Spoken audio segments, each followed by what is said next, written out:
Gente, eu estou fazendo um outro vídeo aqui porque isso seria visto no TH.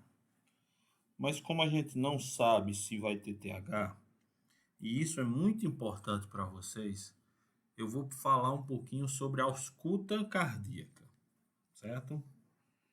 Então, vai servir para os dois casos clínicos. Eu ainda não olhei o segundo, como é que está a ausculta dele, mas a gente vai trabalhar pensando nesse e depois a gente encontra algumas coisas no outro caso. Então, a ausculta cardíaca, nessa paciente, ritmo cardíaco regular em 3 tempos. Vejam o seguinte, o ritmo cardíaco normal, ele é formado por 2 tempos, B1 e B2.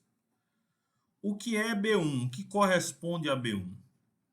B1 é o momento de fechamento das válvulas mitral e tricúspide. Esse é B1. O que é B2? É o momento de fechamento das válvulas aórtico e pulmonares. E o que é B3? B3 é quando esse fechamento das válvulas aórtico e pulmonares não acontecem no mesmo momento. Então você consegue perceber acusticamente o aparecimento de uma terceira bulha ou de um terceiro som. E isso é B3. Então, o que deveria acontecer simultaneamente, que é o fechamento das válvulas aórtico e pulmonar, não acontecem. Como é que eu posso justificar isso?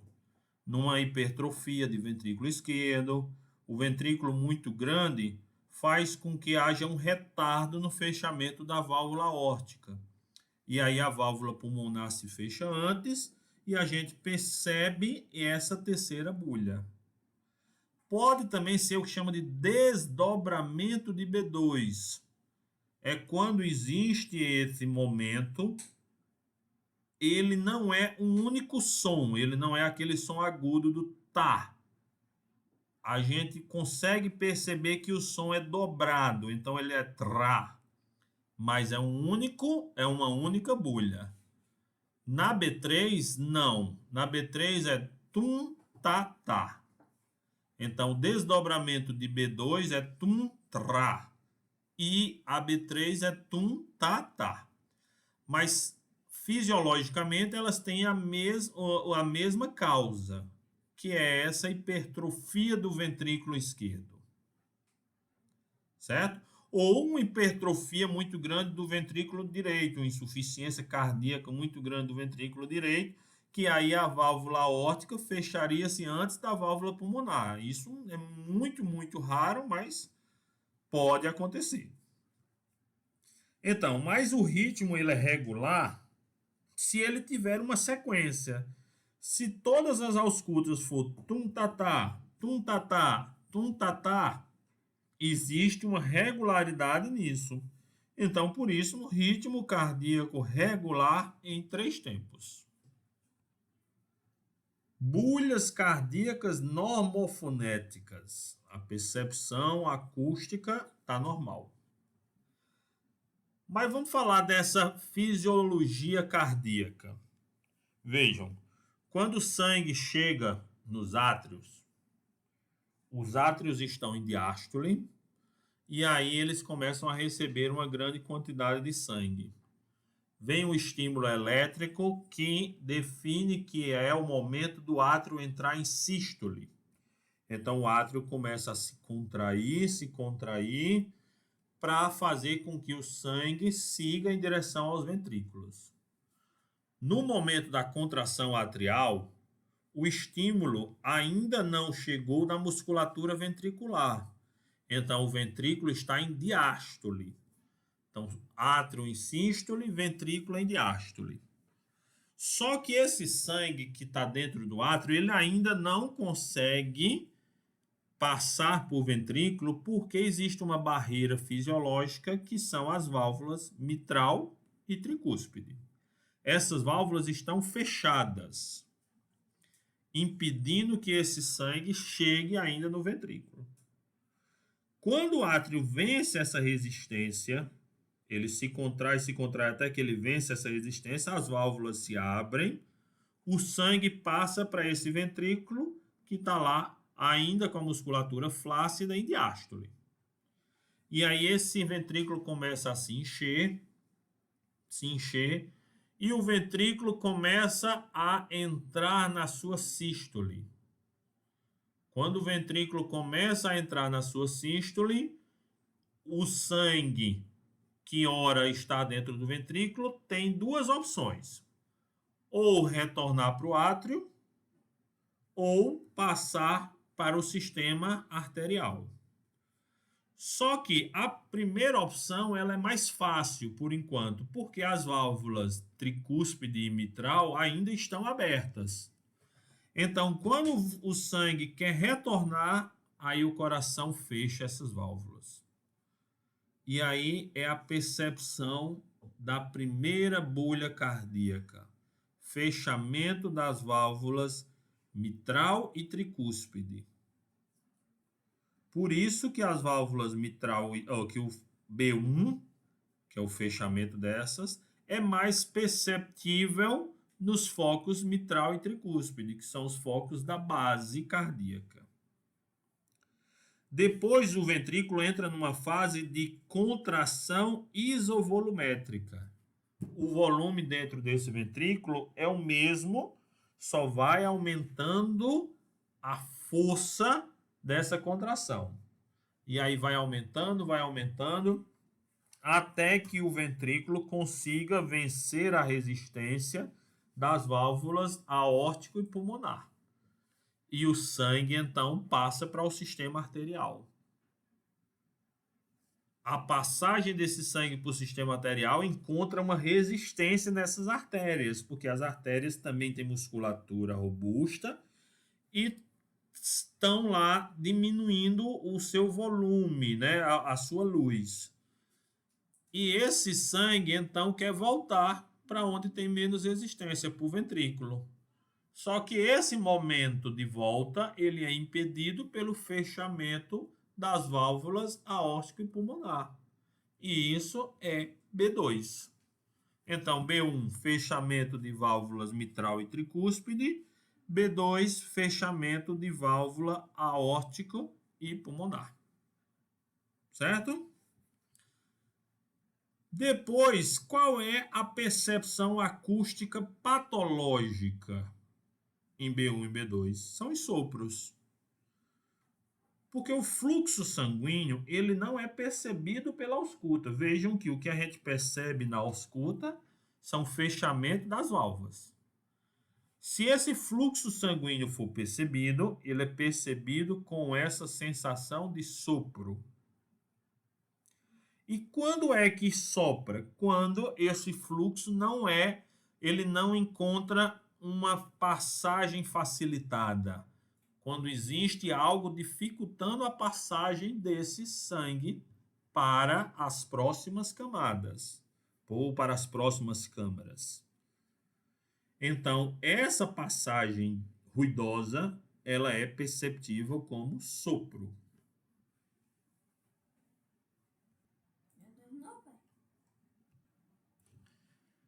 Então, o sopro, definir se o sopro é sistólico ou diastólico, é pensando no momento ventricular. Então, o sopro é sistólico durante a sístole ventricular. O sopro é diastólico durante a diástole ventricular. Então, vamos lá. O que é que acontece com as válvulas durante a sístole ventricular? O ventrículo está entrando em sístole. A primeira coisa que acontece é o fechamento das válvulas mitral e tricúspide. Certo? Se esse fechamento não acontecer, porque essas válvulas são insuficientes, o sangue, parte dele, vai refluir do ventrículo para o átrio. E esse refluxo vai causar um sopro sistólico de regurgitação. Então, válvula mitral e tricúspide insuficiente causam sopro sistólico de regurgitação. Se as válvulas mitral e tricúspide são suficientes, elas se fecham. E aí o coração contraindo, qual é a próxima fase? Contração isovolumétrica. Mas aí, se houver uma abertura patológica nas válvulas aórtico ou pulmonar, o sangue que deveria ficar dentro do ventrículo até que ele conseguisse uma carga para vencer a resistência, começa a passar pelaquela abertura. Então, esse é o sopro sistólico de ejeção, quando a sístole ainda não é capaz de vencer aquela resistência. Mas as válvulas não se fecham por completo. Isso é comum em que situações? Estenoses das válvulas aórtica e pulmonar. Então, o sopro sistólico é de regurgitação nas válvulas mitral e tricúspide e é de ejeção nas válvulas aórtico e pulmonar. E a outra possibilidade são os sopros diastólicos. Então, o sopro diastólico, diástole ventricular. O que é que está tendo na diástole ventricular? Como é que estão as válvulas? A válvula mitral e tricúspide deveriam estar totalmente fechadas para que o átrio se contraia e a contração desse átrio vença a resistência destas. Só que se essas não tiverem totalmente fechadas, não por insuficiência, porque elas foram suficientes para fechar durante a sístole ventricular, mas por estenose, existe um orifíciozinho que está fazendo com que parte desse sangue do átrio passe para o ventrículo. Então, esse é o sopro diastólico de ejeção, porque está sendo ejetado sangue do átrio para o ventrículo. Ok? Da mesma forma, quando a diástole está no seu momento ventricular, o ventrículo está lá com pouca quantidade de sangue, apenas a quantidade residual. E o sangue foi todo para a artéria. Só que o sangue quer voltar. Mas o que é que acontece? As válvulas aórtica e pulmonar se fecham. E se elas não se fecharem, por insuficiência destas, o sangue reflui para o ventrículo. Então, esse é o sopro diastólico de regurgitação. Então, vejam, sopros de regurgitação são os sopros que ocorrem em sentido inverso ao normal. Sopros de ejeção são sopros que ocorrem no sentido normal. Então, os sopros de ejeção ocorrem nas estenoses. Os sopros de regurgitação ocorrem nas insuficiências. Na nossa paciente, sopro sistólico no foco mitral e tricúspide. Que movimento ocorre nas válvulas mitral e tricúspide durante a sístole? Movimento de fechamento. Então, se esse movimento de fechamento não aconteceu, insuficiência mitral e tricúspide. Então, nós estamos diante de uma insuficiência das válvulas mitral e tricúspide. Certo? Caracterizar o sopro como cruzes, a gente tem que ter a percepção do estetoscópio. O sopro, ele é dito uma cruz se ele for percebido exclusivamente num foco. O sopro é dito duas cruzes se ele for percebido no foco e na região perifoco, né, ali nas proximidades do foco.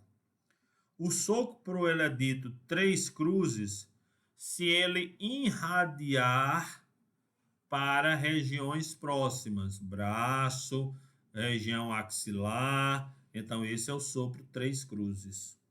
O sopro 4 cruzes, esse é o sopro que você consegue perceber com a parte contrária do estetoscópio, não com a campânula.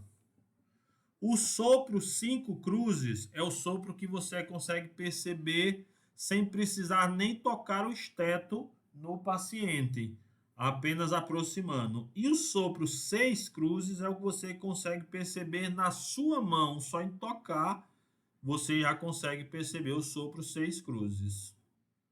Então, a gente está diante de um sopro que está em 2 focos e que tem radiação para as regiões próximas, sopro 3 cruzes. Quando você está diante de um paciente com insuficiência cardíaca, você tem que procurar sinais clínicos de duas coisas: sinais clínicos de má perfusão e sinais clínicos de congestão. O sinal clínico mais fácil de congestão são crepitus à ausculta pulmonar. Então, essa nossa paciente tinha crepitus à ausculta pulmonar. Mas aí você tem que pesquisar outros sinais de congestão. Quais são os outros sinais? Edema, já foi visto que não tinha. Outro sinal de congestão, turgência de jugular, aqui já pesquisado dito ausente. Outro sinal, hepatomegalia. Outro sinal, refluxo hepatojugular. Quando você faz uma compressão e mantém comprimido no ponto cístico, você aumenta o retorno venoso desse paciente. Isso faz com que haja um aumento da jugular com turgência de jugular. Certo? E aí, artrite nos tornozelos e joelhos direitos. Então, gente, qual é o achado cardíaco comum na cardite reumática?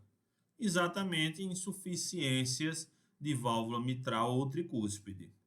Então, nesse paciente com cardiomegalia, com sinais de insuficiência mitral e tricúspide, aí sim, vamos lá. Então, vamos trabalhar esse paciente como febre reumática, certo?